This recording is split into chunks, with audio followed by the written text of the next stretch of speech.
Boa tarde.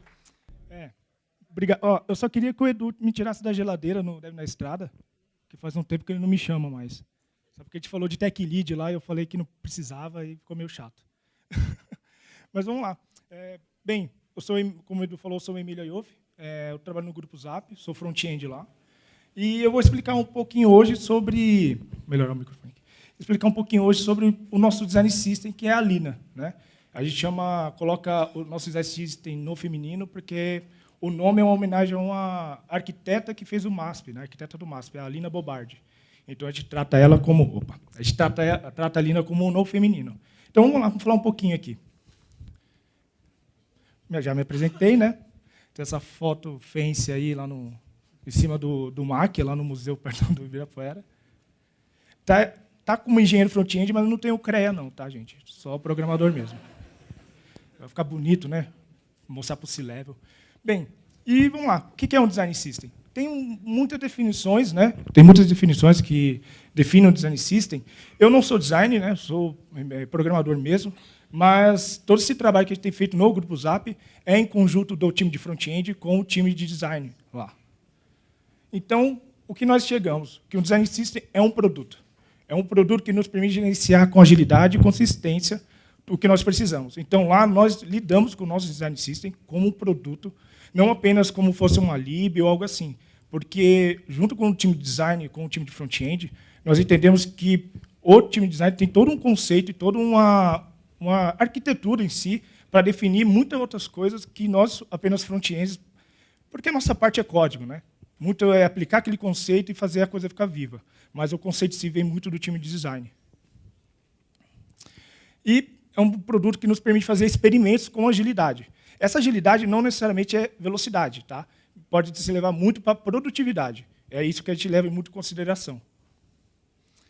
E como nós chegamos aqui, né? Eu vou ter que dar um pouquinho de histórico, né? Quando eu falo do Grupo Zap, quando eu falei para minha mãe, ela achou que eu estava no Zap Zap, né? Eu tenso. Mas aconteceu uma fusão. Então, havia o Viva Real e o Zap Imóveis, que ambos eram um dos grandes portais de real estate, imóveis, do Brasil, e ao invés de ficar brigando, resolvemos fazer uma fusão. Né? Por que ficar brigando? Vamos juntar e ganhar dinheiro juntos. Então, aconteceu essa fusão, e o que acontece? Nessa fusão de empresas é algo muito dolorido, não sei se todo mundo já passou por isso. Mas as coisas boas vêm juntos, mas vem muita coisa ruim. Tá? Tem ângulo ali, gente, mas não quer dizer que ele é ruim, tá? Só para avisar. Porque eu não sou... Bem, depois eu vou deixar isso para lá. Mas vamos lá. Então, tinha alguns legados no Grupo Zap, né, que se tornou essa grande empresa. Tinha lá o Portal Zap, que é um monolito, feito em C#, tem ali as informações, jQuery, Less. Tinha o Viva Pro, que é o canal do anunciante, feito em Angular. Tinha lá também o Zap Anuncie, que era um outro monolito também com .NET e tudo mais. E nós resolvemos fazer o quê? Precisamos refazer. Porque eu sou do time, nem falei, mas eu sou do time dos portais. E o portal do Zap leva 4, 6 horas de deploy. Então, imagina você, na brincadeira aqui do Troca, sexta-feira à noite, subindo um deploy de última hora. Eu não faço. Então, não dá, é impossível. Então, a gente precisava refazer isso. E o que a gente fez? Vamos reescrever. Vamos lá, vamos juntar aqui, vamos refazer isso. Né? Então, o time do portal refaz o Portal Zap. O Viva Real não precisava, que já tinha sido refeito. Né? Ele é feito em Backbone. Né? Não vou entrar nesse assunto. Mas, ele, não, por enquanto, não vai ser refeito. Então, focamos no Portal Zap. Vamos reescrever tudo, então. E aí, decidimos fazer uma Hack Week. Vamos parar todo mundo da engenharia, né? Design de produtos, vamos fazer uma Hack Week de como nós iremos fazer esse novo portal. O que a gente vai fazer, como vamos decidir. E aí a gente queria muito também, esse lance de fusão, gerar um team build, né? Fazer empatia entre as pessoas, porque praticamente é como se juntasse uma família de uma casa e da outra, então não morasse junto ao mesmo tempo. Então não é fácil fazer isso. Então precisava gerar empatia um com o outro, gerar aquele sentimento de time. Né? E definir a nova stack do portal, que é a parte que me interessa, que eu gosto. E aí decidimos fazer uma POC entre React e Vue. Aí vão perguntar, mas e o Angular? Por que não colocou o Angular? Então, porque a gente entendeu que um desses dois ia atender um pouco melhor a gente. É mais uma questão de contexto. Tá? eu costumo falar que não existe bala de prata. Não é o React que é melhor, que é o Vue que é melhor, ou o Angular que é melhor. É melhor para o seu contexto. Se vai ser rápido, vai ser bom para você, para o seu time, para a sua empresa, pode usar. Mas a gente foi para esses dois. Eu vou explicar um pouquinho, mas... Então, tinha o React, o Vue, e começou a batalha, né? Pegou um pouquinho de front, um pouquinho do front, e começaram a fazer. Bem rápido, a gente fez uma talk no Grupo Zap, e está até no YouTube do Grupo Zap explicando muito melhor sobre isso. Tá? Eu vou passar bem por cima. Mas, o que acontece? Nós precisamos, como é um portal, eu preciso muito de SEO. E a gente está indo para um framework JavaScript SPA. Então, a decisão que a gente tinha que tomar é olhar o SSR. Eu precisava entregar SEO. O Google é o meu ganha-pão também. Então, a gente teve que... Então, o Vue tinha uma documentação muito mais fácil para fazer. O React tem o Next para nos ajudar com isso, porém, nós temos nosso próprio render para nos ajudar, né? Para nos servir os estáticos e cuidar disso. Então, o React meio que foi de lado. Tá? Nada contra. Antes do Grupo Zap, eu trabalhava em um outro lugar que eu só trabalhava com o React. Então, antes disso, eu sempre trabalhei com o React. Então, fui para o Vue, um novo desafio. E, nisso, a gente tomou essa decisão e foi muito legal, porque a gente conseguiu fazer rapidinho uma página de detalhes, rápida, ok, com SSR, batendo no Google e tudo mais. Um trabalho junto também com o pessoal de back-end. Porém, quando a gente tomou essa decisão, o portal estava sendo refeito no Vue e outros produtos também estavam sendo refeitos. Então, o que eu falei, tipo, tinha o Viva Pro, que virou o Canal Pro, o canal de Anuncie, né, que é o nosso e-commerce, estava sendo feito em Vue. Então, foi meio orgânico, não foi algo imposto pelos front-ends. Mas aconteceu de ser assim.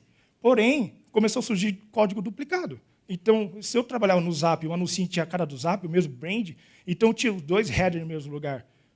Tipo, um componente de header ali e outro ali. Um outro de footer aqui, outro ali. Botão, então, nem se fala. Então, começou a gerar um novo tipo de problema. Até então, a gente estava pensando apenas em construir o portal. O Design System era um desejo nosso, mas não era algo que a gente estava pensando na hora. Então, o que nós queríamos resolver com o front, já que aconteceu isso? Matar os legados, produtividade e consistência, e reaproveitar os componentes mais para um brand.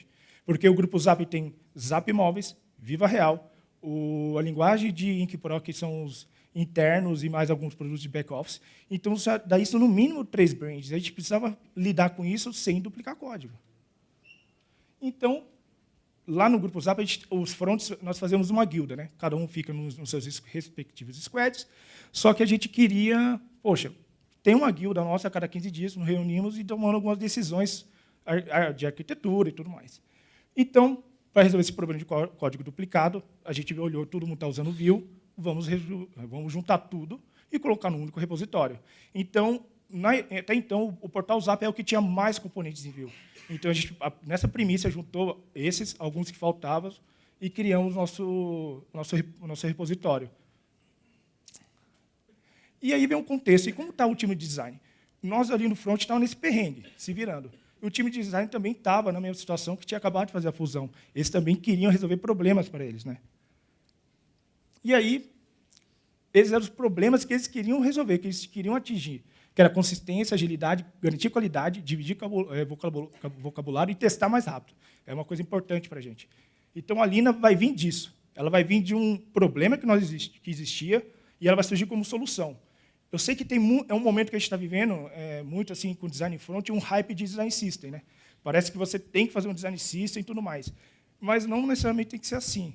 Então, a gente foi para esse lado porque era uma necessidade nossa. A gente não começou primeiro pelo design system. A gente começou primeiro com outras coisas e aí levou ao design system.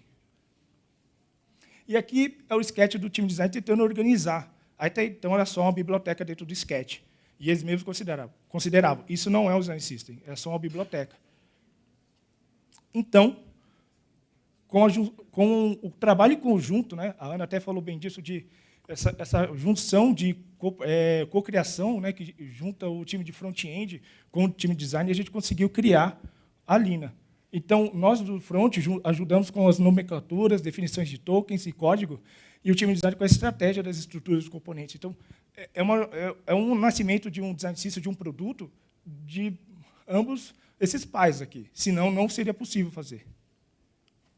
E aí que vem a parte que vai levar a gente para o design, para o multibrand, aliás. Então, código eu consigo resolver duplicado, né? A gente consegue resolver isso.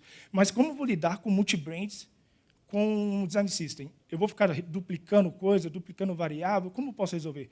E o design tokens é o que nos ajuda. Aí, quando você olha o design tokens, você fala, caramba, mais uma parada para aprender, né? Deve ser um novo framework JavaScript, né? A cada 6 meses vem um. Então, o que será? Mas aqui tem uma definição, mas eu prefiro falar que o design tokens é praticamente atributos de valores hard-coded. Então, espaço, cor, borda, tamanho de fonte, tudo isso que é hard-coded você pode considerar e colocar no design token. E aqui a gente tem um exemplo, quando a gente estava montando o nosso Style Guide primeiro. Né? Lembra que o front estava ajudando com nomenclatura e tudo mais? A gente começou a fazer isso. E ia nos levar a nos facilitar a lidar com design tokens. E aqui está.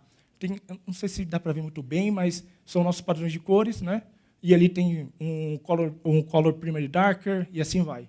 E o interessante é que a gente consegue falar o mesmo idioma. Então, eu não tenho que ficar falando o nome de variável com o nome de cor. Sabe? Eu falo em nome de peso, de conceito. E isso fica um idioma muito fácil com o time de front-end e com o time de design.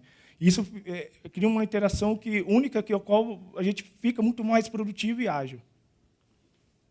E aqui tem alguns exemplos. Então, o mesmo valor de token de um color primary base, eu consigo aplicar várias cores. E eu não fico me preocupando com o valor de cor, mas sim com o conceito e sim atrás daquele nome. E aí, por exemplo, no botão, eu consigo lidar... Por exemplo, tem aqui os valores de tokens de cor, border e o da fonte, e com isso fica muito mais fácil para a gente lidar e não ficar praticamente criando vários estilos ou coisas desse gênero. Fica bem mais fácil, tranquilo de lidar, e eu volto a repetir. Eu quero enfatizar isso, o mesmo idioma. Eu acho que é uma coisa que eu percebo que nós front-ends, ficamos muito no meio do caminho. A gente fica muito no mundinho, às vezes, do back-end, numa parte. A gente fica muito envolvido também no time de design. Então, a gente tem que ficar sempre transitando. Então, quando a gente fala o mesmo idioma, isso ajuda e muito.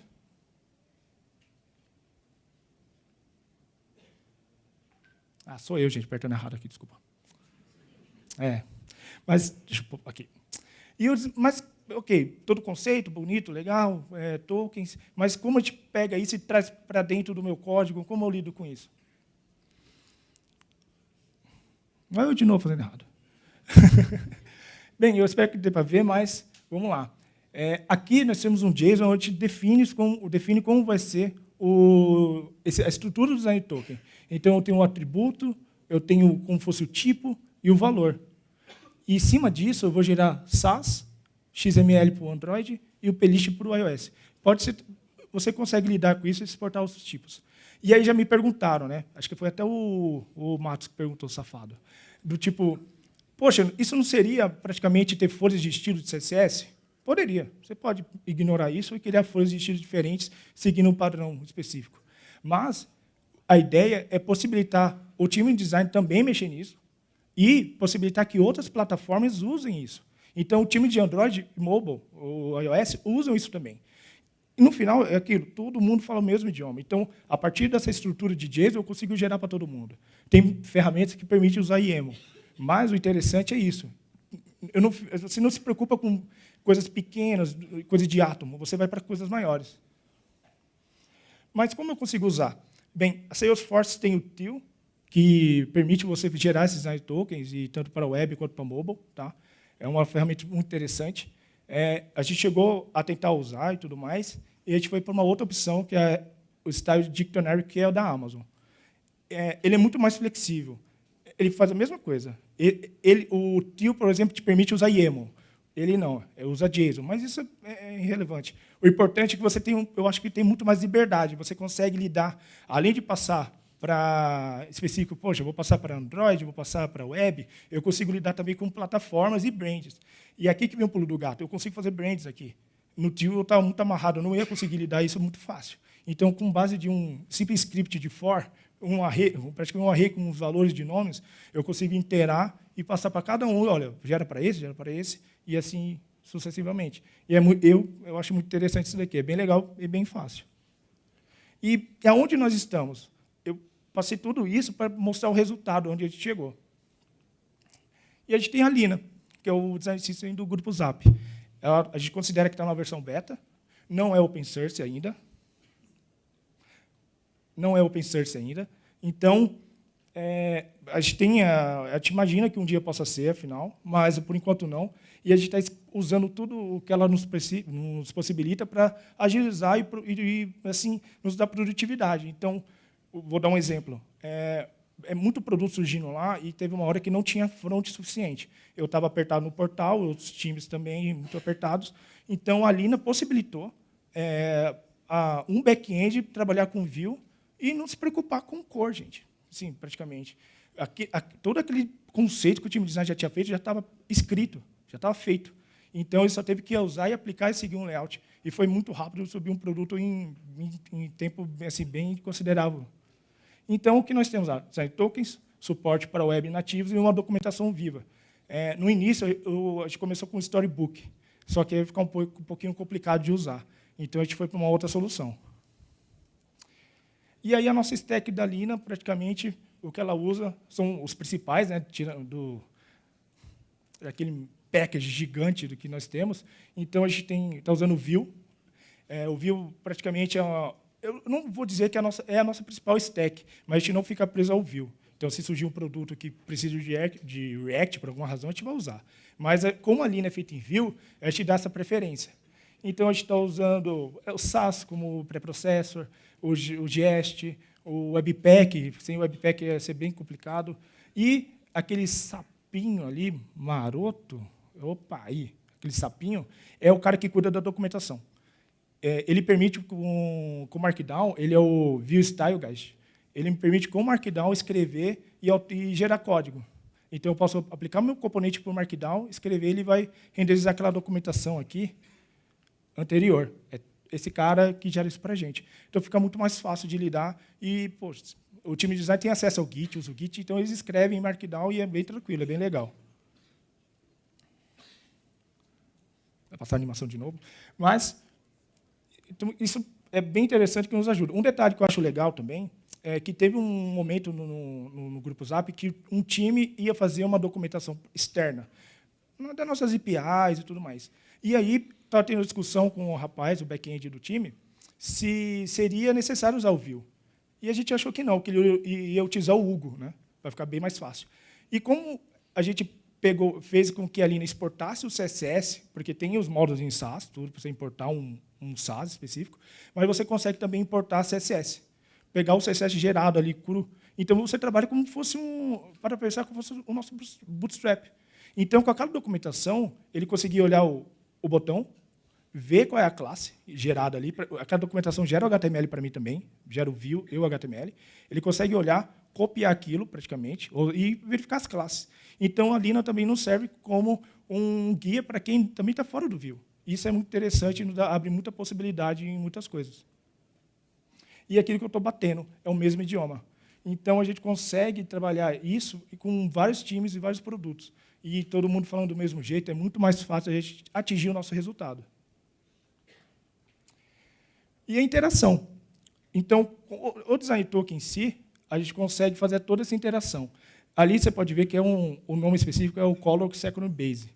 Legal. Só que se eu mudar ali, vai mudar toda a cor, e assim também a borda, a fonte. Então, poxa, se eu preciso ter um novo brand, sei lá, vamos imaginar, não eu ia falar uma besteira aqui, vai que compra uma imobiliária que está legal aí, de azulzinho, e a gente podia criar um novo brand aqui e fazer automaticamente a Lina suportar a corzinha azul. E os produtos, os componentes, aliás, iam atingir esse objetivo bem rápido. Bem, isso também o que nos possibilitou a construção de novos temas e componentes, como tenho falado. Então, ali a gente tem o nosso Style Guide, os nossos Build Foundations e a nossa tipografia. Tipografia é algo muito importante que a gente considera lá, então cada um tem a sua. Então, por meio daquele JSON que a gente gerou para cada um, a gente consegue passar isso e especificar para cada produto, cada um tem a sua fonte. E é muito interessante que, além de ficar fácil, então, o cuidado que a gente tem, assim, pensando em construção de componentes, é que cada componente, quando for criado, ele vai ter que dar uma olhada, você vai ter que olhar, ver quais são os atributos dele, né? Ver o que é possível passar para o design token, do que é manipulado, isso junto com o time design, a pessoa, e ali você consegue definir e criar os seus componentes. E a construção vai acontecendo. E a produtividade. Acho que, não sei, deve ter gente com cargo de gerência aqui, sei lá, mas não é verdade por você ter um design system, você vai ser mais rápido. Acho que eu penso que produtividade é diferente de agilidade. Então, você vai ser mais produtivo. Então, por exemplo, ali tem a página nova de resultados do Grupo Zap, feita em Vue, e usando a Lina. Legal. E isso permitiu eu não ficar me preocupando com um botão, fonte, já estava construído, já tinha feito isso. Então, eu consigo pensar no valor do negócio, eu consigo pensar em, poxa, como eu vou usar as regras de negócio aqui, como eu vou montar isso, em coisas macros, né? Eu não fico pensando em átomo. E isso você se torna bem mais produtivo. Então, pensa isso num lugar que tem, sei lá, 6, 10, 12, 15 times, produtos rodando. Então, você fica muito mais produtivo. E onde nós queremos chegar contando tudo isso, né? Qual o objetivo de falar da Lina, falar do que nós temos feito? É praticamente mostrar que é capaz de você realizar algo com um time de design e front. E aqui o que a gente quer também mostrar é que, para frente, qual é a nossa intenção? É fazer o time de design usando o Zeppelin e gerar novos design tokens. Então, você consegue, essa é a ideia. Então, no Zeppelin já definir novos design tokens e ali já jogar para a biblioteca. Então, aquele trabalho de JSON que praticamente a gente fez não seria mais necessário. Então, a gente ia otimizar mais coisas ainda. E o legal é que, o que eu acho, né? O time de design fica mais dono disso ainda. Bem, e aqui tem um pouquinho mesmo de tudo começou na parte do time de design. Lembra que eu falei que estão tentando resolver problemas de agilidade, testar mais rápido, só tinha uma biblioteca até então. Aqui foi a ideia de voltar para aquilo, que é a biblioteca, e documentar mais. No Sketch, no Zap, documentar isso e ter mais consistência na parte do time deles ali em si, né?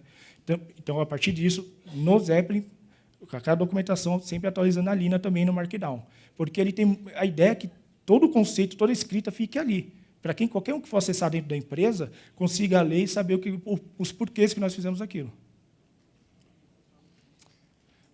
Acho que eu meio acelerei essa parte, porque nós contamos essa história. Eu estou batendo nisso também, porque eu acho que é muito importante a gente trabalhar em união junto com o time de design e os front-ends, porque se não fizer assim, a gente não chega em lugar nenhum. Eu não sei quanto a gente trabalha em agência, mas isso é bem comum. Ser muito separado, né? Eu faço o meu, toma, eu faço o meu e segue. E isso é bem triste, porque no final um produto não vive assim. É muita interação entre as pessoas. Então, a Lina, o Design System, só foi possível com a junção dessas forças. Se não fosse isso, não seria capaz. A gente não teria como fazer. Se fosse o time de front-end fazendo, seria apenas biblioteca de código. Seria um bootstrap qualquer. Se fosse apenas o time de design, seria apenas algo dentro do Sketch, com muito de conceito e nada aplicável. E aquilo que eu falei no início, nós queremos resolver problemas.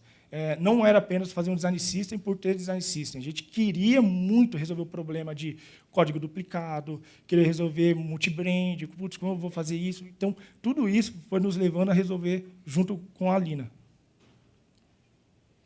E esse aqui é praticamente uma frase do time design, que é: fomos do átomo para a escala. Então, com a Lina, com o Design System, a gente foi capaz de pegar átomos, defini-los e ali escalar isso, com a criação de outros produtos. Já praticamente com a base feita, você consegue escalar, você consegue fazer, você consegue subir. Bem, é isso. Acho que obrigado, valeu.